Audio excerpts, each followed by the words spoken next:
The moment she stepped into the house, she knew something was wrong. The lights were on, but the house was silent. No TV playing in the background, no sounds from the kitchen. Just silence, heavy and suffocating. Her pulse quickened.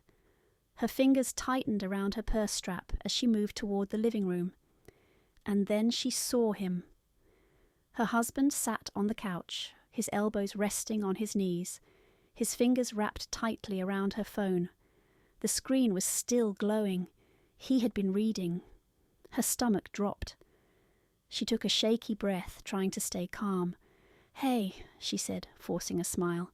"You're home early." He didn't look up. His knuckles turned white as he gripped the phone even tighter. The air in the room shifted. It was thick with something she couldn't name, something dangerous. Her heart pounded. She took a step forward. "What's wrong?" Finally, he lifted his head. His expression wasn't angry. It wasn't cold. It was worse. His eyes held something broken, something shattered. Her breath caught in her throat. "I thought I was imagining it," he said quietly. His voice was steady, but his fingers trembled slightly. "I told myself I was being paranoid, that you'd never do this to me." She swallowed hard. "I don't—" His lips pressed into a thin line. "Stop." A lump formed in her throat. He turned the phone toward her. The messages were still there, staring back at her like evidence in a trial she had already lost. A conversation with his best friend, another with her boss. The words blurred together, but she knew what they said. The sweet, reckless flirtations, the plans, the times, the places. Everything was there. There was no escape. Her chest tightened as she tried to speak, but no words came out. Her husband exhaled sharply, shaking his head as if he couldn't believe what he was seeing. "Tell me," he said, his voice quiet but firm. "Tell me how long you've been lying to me." She opened her mouth. No excuse, no way out, because he already knew. His voice was raw, filled with something close to disbelief. "Not just one, two, my friend, your boss." His jaw tightened. Was I not enough? Her vision blurred with tears. "It wasn't like that," she whispered. His expression hardened. Then what was it like? Silence, because the truth was she didn't know. She had told herself it was just excitement, just attention. But looking at him now, at the pain in his eyes, she realized the truth. She hadn't just hurt him, she had destroyed him. His breathing was shaky now, his hands clenched into fists. He shook his head slowly, exhaling like he was trying to keep himself from falling apart.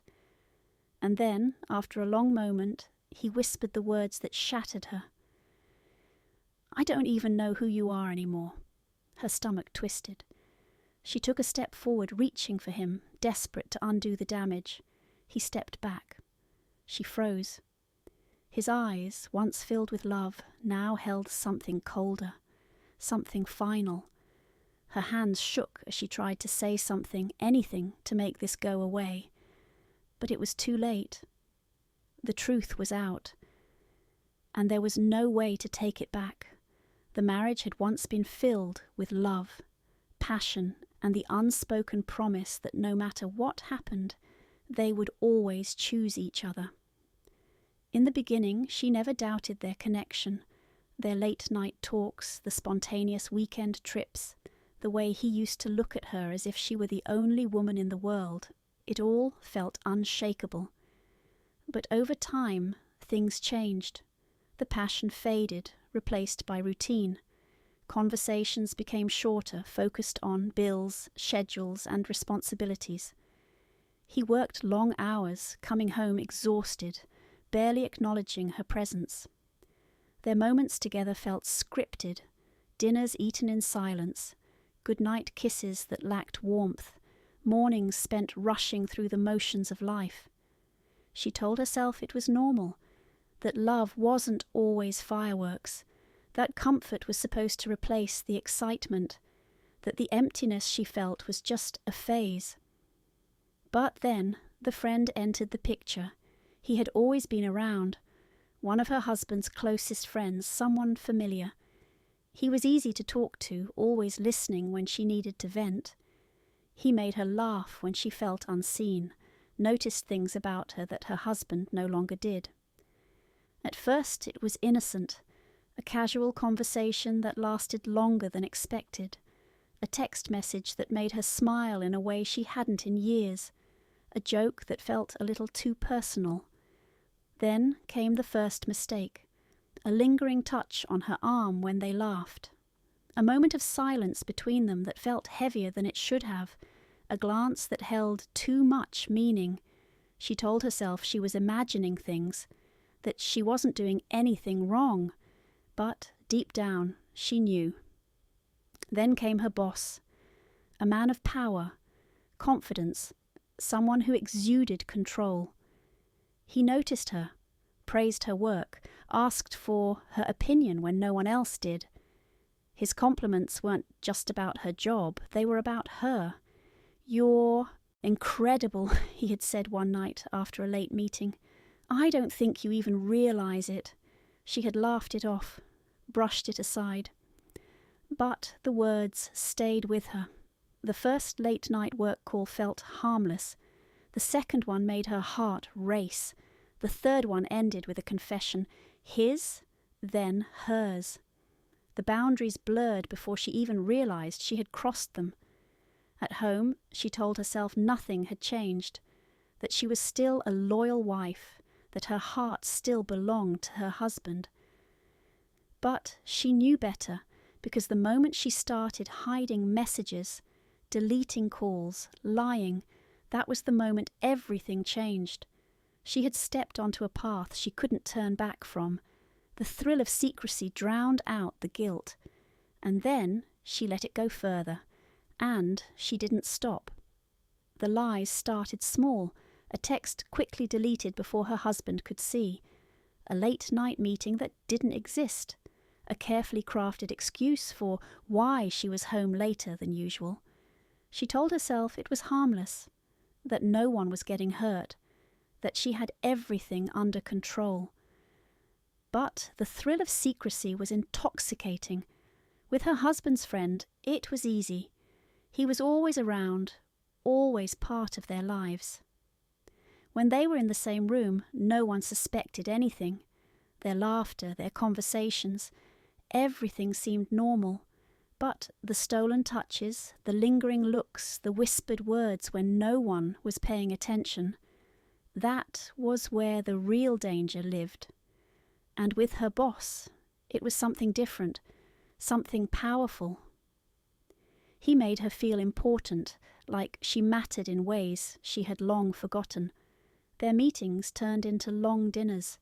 Their conversations drifted away from work. Every glance between them held something unspoken. The deception grew deeper. She became an expert at juggling time, weaving two lives together so seamlessly that even she started to believe her own lies. "I have to stay late at work." Her husband never questioned it. He trusted her. "I'm meeting a friend for coffee." That was half true.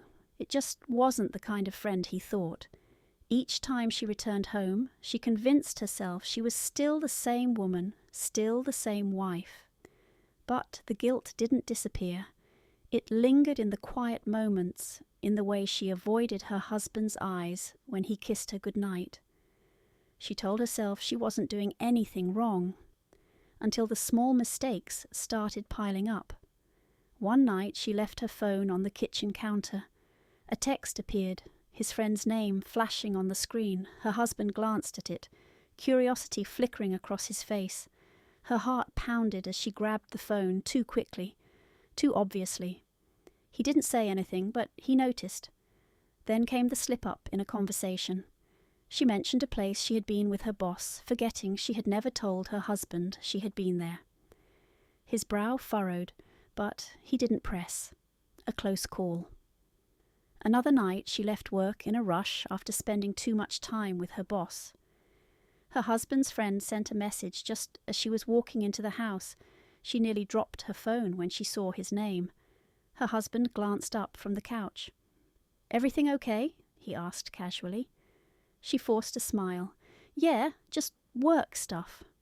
A hesitation, a pause, a flicker of doubt in his eyes before he nodded and returned to watching TV. She thought she was being careful. She thought she was in control.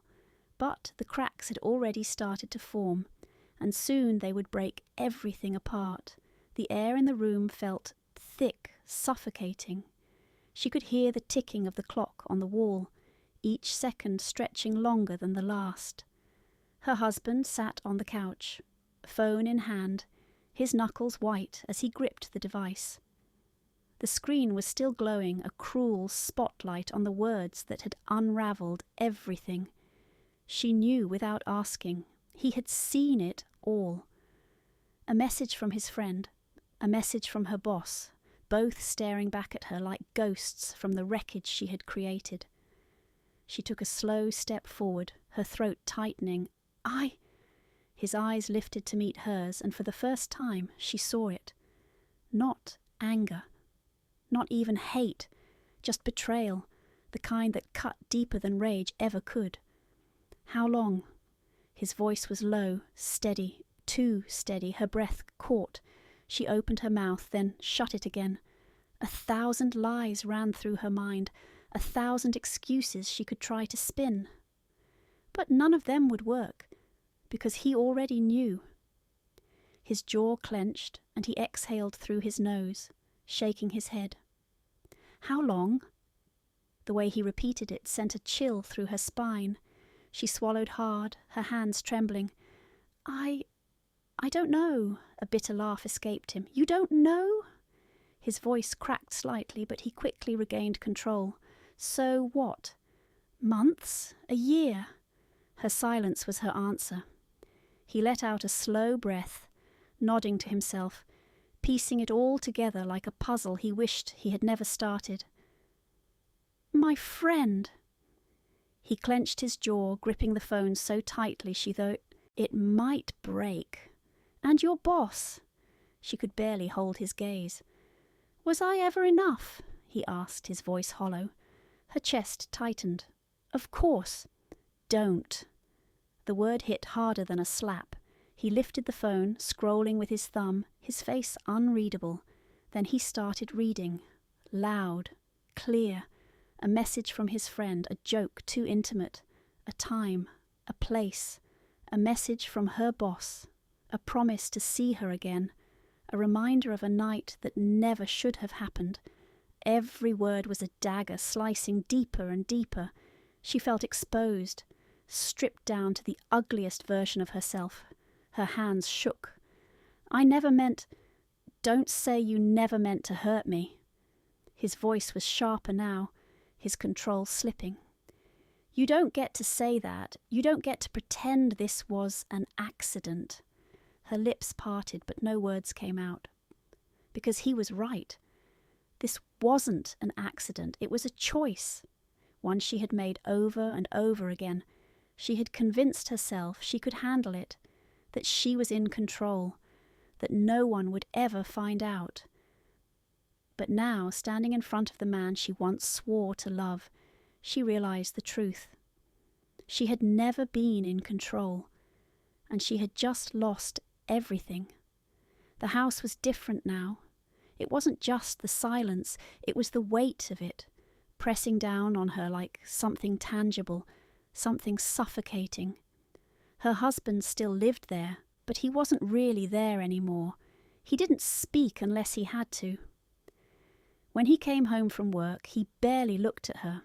He didn't sit at the table for dinner, didn't kiss her goodnight, didn't touch her, not even in passing. She had never realized how painful distance could be. At night, he slept in the guest room. The first night it happened, she stood outside the door, hand hovering over the handle, wanting to knock, to beg, to make things right. But the truth sat heavy in her stomach. She had no right to ask for anything. She lay awake, staring at the ceiling, listening to the quiet sounds of him moving in the other room. And for the first time she truly understood. She hadn't just cheated, she had broken him. Her husband's best friend was gone too. She didn't know how the confrontation had gone, but she didn't need to.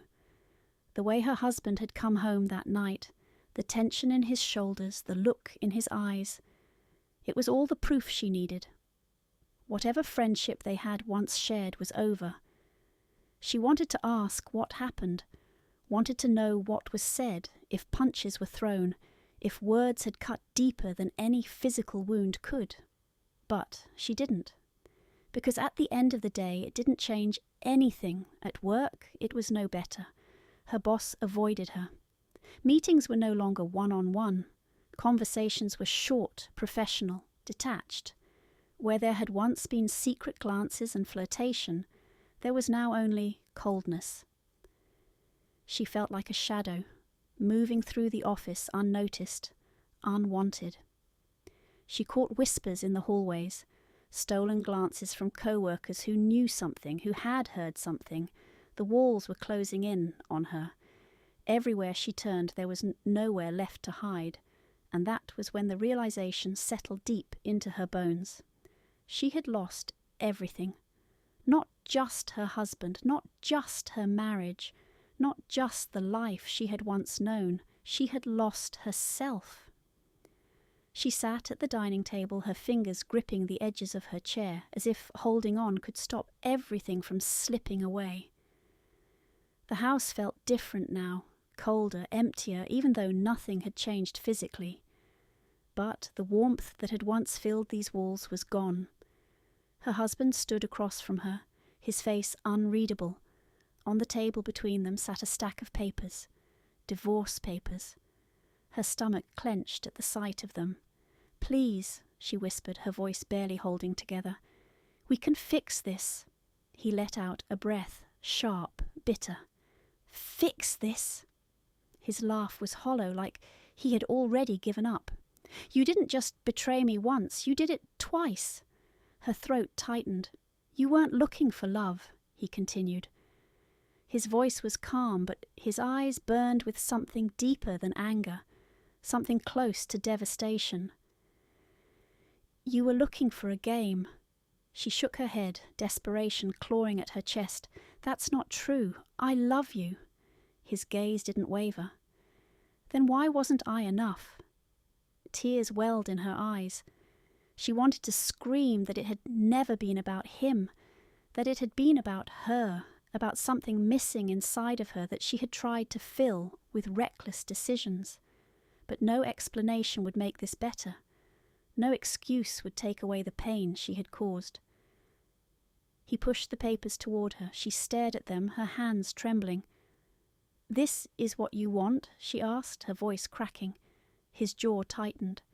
"I didn't want any of this, but you didn't give me a choice." A lump formed in her throat.